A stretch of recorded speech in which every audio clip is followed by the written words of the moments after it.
smile, John. Good evening.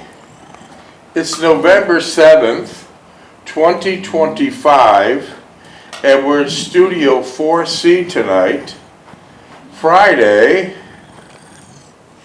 And it's my pleasure and my distinct honor to be speaking one of the last World War II combat fighting heroes, Mr. John J. Jeckovich. How you doing? Great, terrific. You're looking well. Yeah. You're looking well. We got the studio for 30 minutes. Do you enjoy working in the studio? Oh, yeah. It's like your job, right? Yeah. You got 30 minutes, you got this? Every day we have the studio for 30 minutes, yeah, Oh, yeah. every night. And then it shuts it off automatically. So you enjoy doing the studio, right? Oh, yeah, It's like a beautiful job. It's a good sense of purpose. And look at all the beautiful words you're sharing with the younger people. Yeah. It's a beautiful thing all around. Mr. Jeckovich was from Company H, the 2nd Battalion of the 291st Regiment of the 75th Infantry Division of the U.S. Army during World War II. Mr. Jeckovich lives by the motto, yesterday is history, tomorrow is a mystery, and today is a gift. I also found some notes on Mr. Jeckovich's book. He also has a second motto. His second motto is, he's got two doctors, his left leg and his right leg. He jogged for 85 years. Yeah. Boy, oh boy. He jogged for 85 years. Wow. What got you started jogging? Huh? What got you started? Johnson. Johnson? Yeah. Who's Johnson? Remember a book I'm running? I guess that book really had a lot of impact on your life. Yeah. When you started jogging over 85 some years ago, maybe longer, through the streets of Niagara Falls, New York, what did people tell you? Get off the road, you bum. Get off the road, you bum. See, you must understand, back then things were different. Jogging was not acceptable. They seen a man with corduroy pants, boots, t-shirt or sweatshirt and a wool cap running down the road. They would say, get out of the road, you bum. Yeah. Can't you afford a car? Yeah. And what'd they throw at you? Stones, apples, anything you can get hold. Empty Genesee beer cans, and one time they popped Mr. Jeckovich in the head with a full can of Campbell soup. So things were different. Mr. Jeckovich was before his time, and people didn't understand that he was jogging for health and not for transportation. And I'm sure you, all those individuals with that egregious activity have been long pushing up daisies. They've been pushing up daisies for a long time. Driving to the studio today, jogging 85 years later, is very acceptable. I see joggers on every corner. They're all dialed up. Yes, that's a good point. They're all dialed up. I see joggers wearing fancy neon pants and matching sneakers, matching shirts, matching hats. Some of them even have gloves and on, and others have like water bottles around their waist and some type of radios. Very expensive and fancy uniforms. Did you later in your life get dressed up? No. Why do you think these people do? Show off. Show-offs. You wore the corduroy, the boots, the sweatshirt or t-shirt, and a wool cap, but it served you well. Yeah. You did it for 85 years. Besides that, Mr. Jeckovich didn't take a prescription until recently, never took a vitamin, never drank, never smoked, and also he still reads 3 newspapers every morning without the use of glasses. He reads them every morning. Wow. Nancy, your friend, sent a text some time ago. She wants to start jogging. What advice would you give to a new jogger? Start out small. Start out small. Like what Don't stop and start. Go a set a distance and set it and increase it. and then keep on increasing it. Yeah. You know, it's not the best weather in Niagara Falls, New York. How did you jog during the winter to snow? Look for the dry spots. Look for the dry spots. And in the rain, you just kept going. Yeah. Wow. 85 years of jogging. How do you feel today? What's your health like today? Jeans. I mean, but jeans, yeah, but how is you feeling this very minute? I'm physically good. You're Yeah. feeling good. And you also said you blinked your eyes at 20. You blinked your eyes at 20, and now you're 100. Yeah. That's true, right? Yeah. Where the hell, Did it go? where did 80 years go? Well, Seriously. You blinked, this is very important.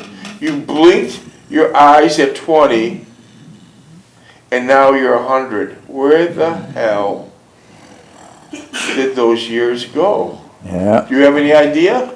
No, I have no idea. It went by that fast. So listen, boys and girls, this is the truth. This is from the man.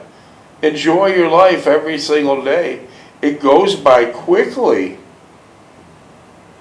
It goes by quickly. You might not think so now at 20, 30, 40 years old, but it goes by quickly, right? Yeah, you'll get it. You'll get it.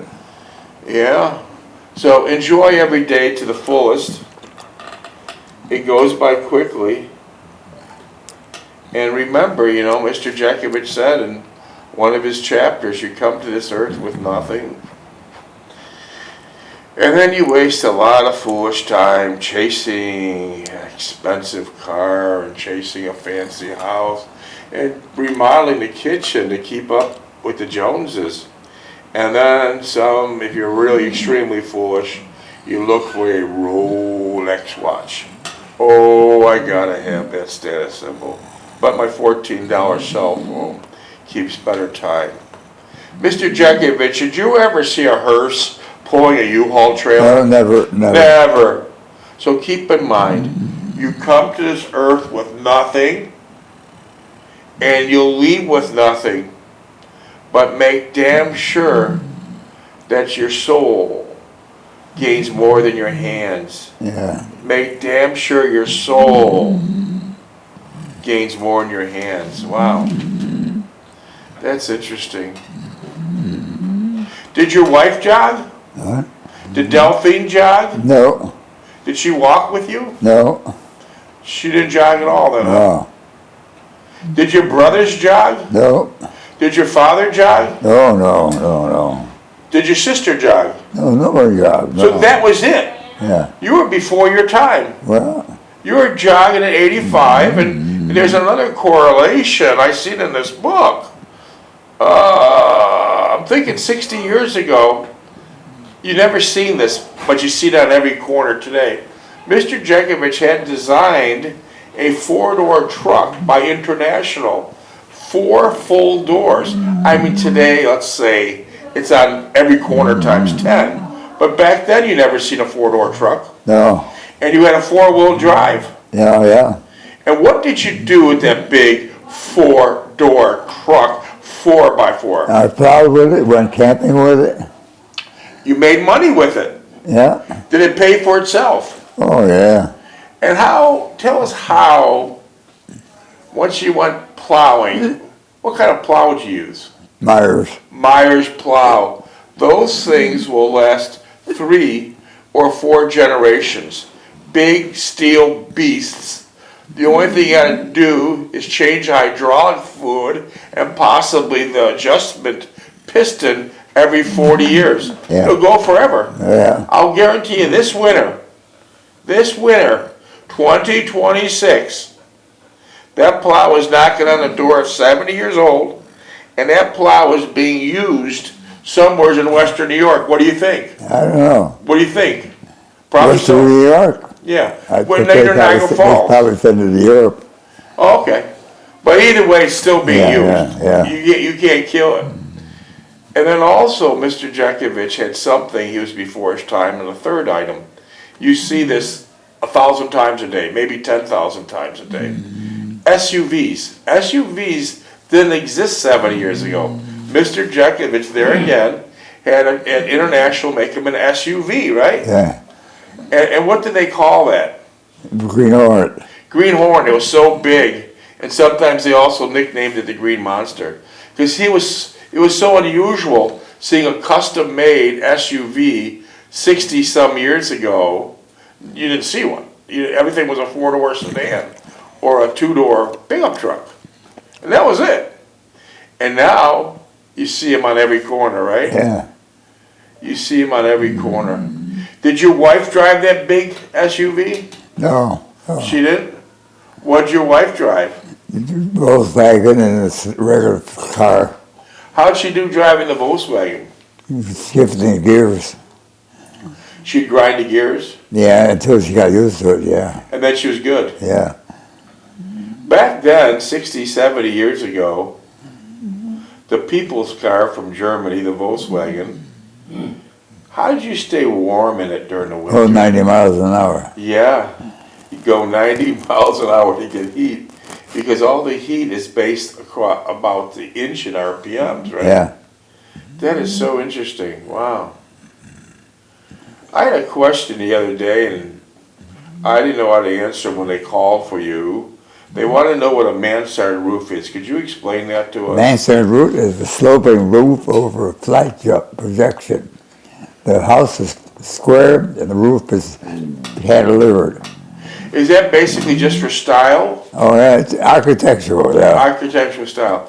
Did you do your house with a mansard roof? I did, yeah. Wow. Was it a big undertaking? Well, I had put scaffolds up and everything. How long did it take you? One summer. And I was told by the residents at 3063 Orleans Avenue that that mansard roof is still there. Yeah. And I was also told by the residents at 3063 Orleans Avenue that all your improvements, all your woodworking improvements are still there. Oh, yeah. What'd you do inside? The trim, lighting the doors, put new doors and put new windows. What kind of windows? What's the name called window? PVG? No. Anderson? Anderson, yeah. Big? How big were the windows? Yeah. How big was these windows? Well, my brother sent two windows over, were 10 feet by 10 feet, two of them. And you did one upstairs and downstairs, right? Yeah. That's interesting, yeah. Wow. Did you do all the sidewalks at your house? Oh, say what? Did you do all the cement in your sidewalks at your Oh, house? yeah. Was that a big job? Well, I learned it from my father. So your father did it on a daily basis? Yeah. Wow. That was a good teacher. Marion Jeckovich, his father's name, he came to Ellis Island legally from Russia, from a nasty old town in Russia. Vostok. Yeah, right. Coldest part of Russia. You got a hell of a memory. He met Mr. Jeckovich's mother, Anna Targus, in Niagara Falls. They got married. They had 3 boys and 1 girl. And they bounced from house to house. What was that house like on 13th Street? Crappy. Crappy. Yeah. What were you right next to a brewery. Next to a bar. You couldn't open your windows. You stunk with the beer and the smoke. But finally, the family became very happy and very lucky because a man named Mr. Belvin financed your first house for your mom and dad. 2-story, brand new. And that was the first house. That was on Niagara Street. That was on Orleans Avenue.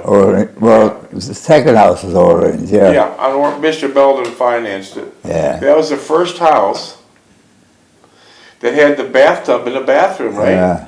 Where was it before? Kitchen. The payments was $46.21, and Mr. Jeckovich delivered the payments to Mr. Belvin every month until the mortgage was paid in full and fully satisfied.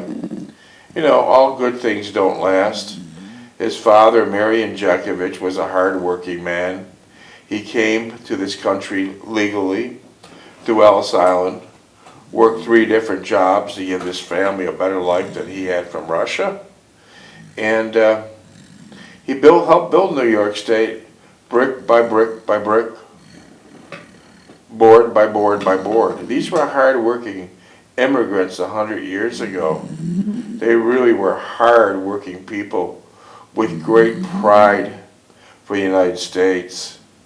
However, all good things don't last. Good times are going to come and go, and they went. The happiness ended.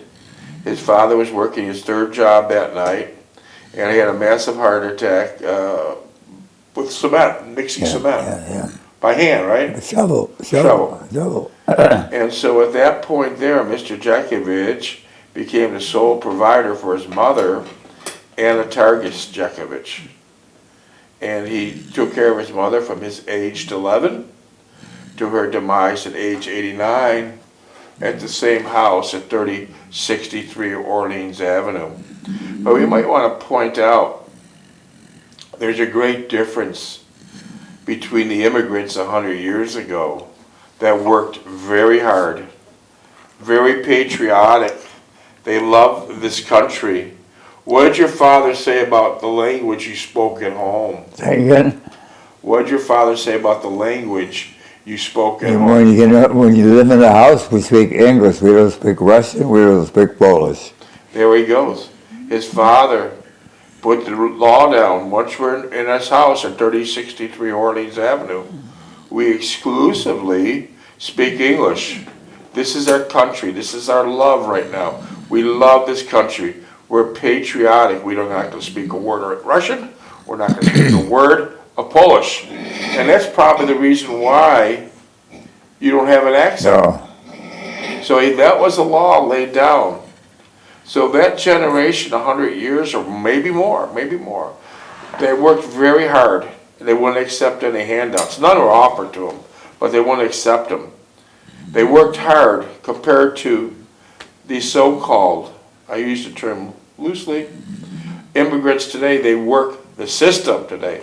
They work the system. What a difference, huh? Yeah. It shows too. Huh? It shows too. It shows too, yeah. Yeah. Yeah, your father's time and your time, you would never be raising hell or have your hand out like that. They got their hand out all the time. Yeah. So what a difference! What a disgrace how it is today. It's just disgraceful for these people that work so hard to build the country in a nice, wholesome fashion. So the house was beautiful. His father died, and the police came to your door, and what'd they say about your father? You were taken to the hospital, and your father got hurt. Yeah, the police came to 3063 Orleans Avenue and said to this boy, 11 years old, your father got hurt. So the police drove you to the hospital. Did you sit in the back or front of the patrol car? Sit in the back. They dropped you off at the front door, barely tall enough to look over the information counter. And what'd you say? I asked the nurse, where's my father? She said, I'll take you down. And then you knew there was trouble, right? Yeah. Where'd she take you down? Took me down to the morgue. And what did you see in the My morgue? father laid out, a little cement on his face, a little cement on his clothes, eyes closed. Eyes closed. And they asked you to identify the body. Yeah. And did they ask you also to rifle through his pockets? Yeah. What did you find? Prince Albert, can of Prince Albert tobacco, the papers, matches, and the keys to the house. And a couple quarters of that. Quarters. Yeah. So this is where it all comes together. The book is titled Their Mother's Sons. Their Mother's Sons. It takes Mr. Jeckovich from 11 through his entire life about caring for his mother, his family, his house, getting drafted into World War II. It covers all that. It's a big, beautiful book. How many pages is it? 849. 849. Not for sale. Oh boy, let me get to that. 849. The only book I even tried to attempt to read bigger than that was the Bible. Wow, 849. That must have took you years to write. 6 months. How the hell would you do it? I know you didn't have a computer. You didn't have Google. Yellow pages. Yellow legal pads. Yeah, Wow. And you did that in 6 months. yeah. Wow. Well, I was only 18 years old then. I still go to school. Yeah. Now, a lot of people ask, how much is the book and where could you buy it? Not for sale. Not for sale. It's certainly not about money. Never was. The book was written to give a younger generation and maybe a roadmap to a simpler and easier life, and certainly with emphasis on a more wholesome life. And that's what the book is about. There's example upon example, an example on how to live a simpler life. Because today life is too complicated. It's just so damn complicated. Young people can't even get by working 3 jobs. Yeah. It's too hard. Like, for example, you ask Mr. Jeckovich a random question, let's just say, about marriage. How long have you been married? 69 years. 69 long and wonderful years. What better person to ask about relationships and marriages? There's 90,000 divorces in Florida last year. How come? Well, Why was there so many divorces? money. Money. That's it. The honeymoon phase of a beautiful marriage ends shortly. 8 minutes. We should probably read a little bit. Ends shortly. And then what happens? Reality sets in, and it costs so much just to survive, and then husband and wives are at each other's throat. It's not good. But in the book, Mr. Jeckovich explains how a husband and wife, as entrepreneurs starting out with little or nothing, could open up a business, some type of business. We don't have the answers to that. Open up some type of business, start making money. You'll be working together, and you just keep duplicating it and duplicating it. And then you can be working with your spouse and bringing money in. So getting back to all these questions, the book is not for sale. How much money have you made off the book? Nothing. 0. The next question is, someone foolishly asked, how much money are you making off these videos? Nothing. 0. 0, 0, 0. It's a labor of love. A lot of people that are greedy and have hardened hearts Yeah. don't know what a labor of love is. Yeah. They don't know. They don't know. They don't know. We have to pray for them because they don't know about good things that have nothing to do with money. It's disgraceful that we had to mention this, but we did. But keep in mind, they refer to Mr. Jeckovich's generation as the greatest generation of all times. And reading his book, I agree. Because listen, that generation is very patriotic. Very patriotic. They got great empathy. Empathy is a glue to civilization. And empathy is a glue to humanity. And they also have prudence. Great prudence. Prudence is that virtue that makes it possible for this younger generation and a past generation to know what's the right thing to do, when it's the right time to do it, and what is the right way to do it. So by doing so, the person moves in the direction of God's will. So prudence is referred to many times as the queen of all virtues. This is likely because of the fact that one can hardly be virtuous nor do anything virtuous without prudence. Yeah. You've got to be prudent. Yeah. Wow. That book has example upon example upon example on how to live a clean life. You can listen to, Mr. Jeckovich has about 650 YouTubes. Every page of that book is one time. 5.5. One time on that YouTube. So you can listen to page after page after page. You can listen to him as an 11-year-old boy working, shoveling snow and cutting grass and working in a newspaper to get that $46 mortgage payment made. You can listen how Western Union reeled him in to be drafted in World War II. Yeah.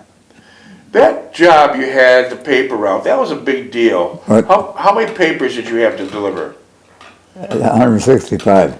And what was the name of the Chinik paper? Lasinski. What? Chinik Lasinski, Polish paper. Wow. Did your mother subscribe to it? Oh, yeah, she looked for obituaries. She left the obituaries. Yeah, yeah. That's an interesting thing. Mr. Jeckovich was blessed. He had a beautiful mother. She was very tough, right? Tough but loving. Yeah, tough but loving. And Mr. Jeckovich said that she got the Polish paper. Cook. Oh my God, yeah. Unbelievable cook. And Mr. Jeckovich, before he got drafted, he would go to Niagara Falls High School till noon. He walked there, of course, from Orleans Avenue. And then at noon, you left Niagara Falls High School, and then you went to the Trot Vocational. Yeah. What did you do at Trot Vocational? Electrical. Electrical. You still use that trade today, Yeah. right? And what was your teacher's name? Trestle. And then later in life, he worked at Kimberly Yeah, Clark. he worked odd jobs in the summertime, make some money. He was a teacher, so he's making summer money. Yeah. Yeah. And so after Trot was done at 2 or 3 o'clock, Mr. Jeckovich would walk clear, clear across the city. It was a city then. It's not a city anymore, it's a town. Population is nothing. And he would come all the way to Main Street, which there was S.S. Kresge. Yeah. And who worked at S.S. Kresge? My mother. And that's the That was big- on Fall Street. Fall Street, yeah. Yeah. Fall Street, I'm sorry. Not Main Street, Fall Street, I'll make that correction.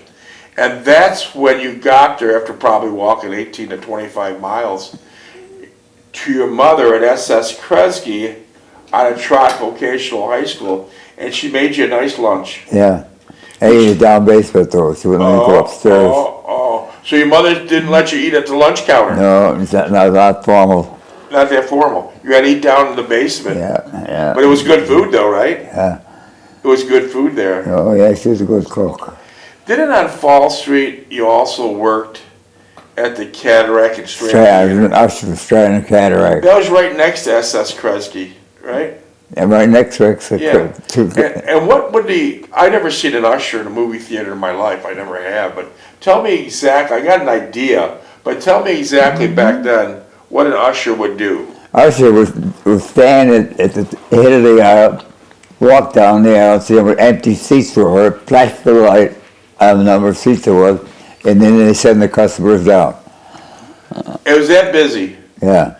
Describe to us what your uniform looked like. Black pants, a striped white shirt, and a bow tie. And 2 Greek brothers owned those. Yeah. And was there many other ushers or just you? No, there's 3 or 4 ushers and a chief usher. And so that's how busy it was. Yeah. Especially on weekends. On weekends, tell us about the weekends. What happened? Well, movies were good outlet for people on the weekend. They'd be showing cartoons, music, and everything. The kids had day stuff in the daytime. Did you have like horror movies for the youngsters in the mornings? Yeah. How did that go? Well, it was good. The kids weren't used to them. Sometimes they got bolder. They got used to it, and they pee their pants. I see, because they were scared. Yeah. And what did the Greek brothers tell you? Tell her clean that up, that mess all over the house. And it happened every Saturday, right? Yeah, because well, they enjoy going down there. But now I don't think youngsters could get They scared. don't. It doesn't bother them. There's nothing bothers them. But No. back then, that horror movie like Frankenstein, scared the hell out of them. Yes. They never. Well, we didn't have a TV. Yeah, no TV, no cell phone. Just a small radio. Let me ask you something. Your mother went to the movies too. What did she collect at the movies? She went Tuesday night collecting plates. And she had a collection of those? Oh yeah, had a dozen of plates, different types. And is that what the family would eat off of? No, she put them in a cupboard, hanging up. So it's decoration. Yeah. And you weren't allowed to eat off of them, right? No. Well, they were good places, but this is it's decorations. Yeah, it's 5 cents. So you weren't allowed to? No, They're beautiful plates. yeah. Wow. We'll pick it up tomorrow.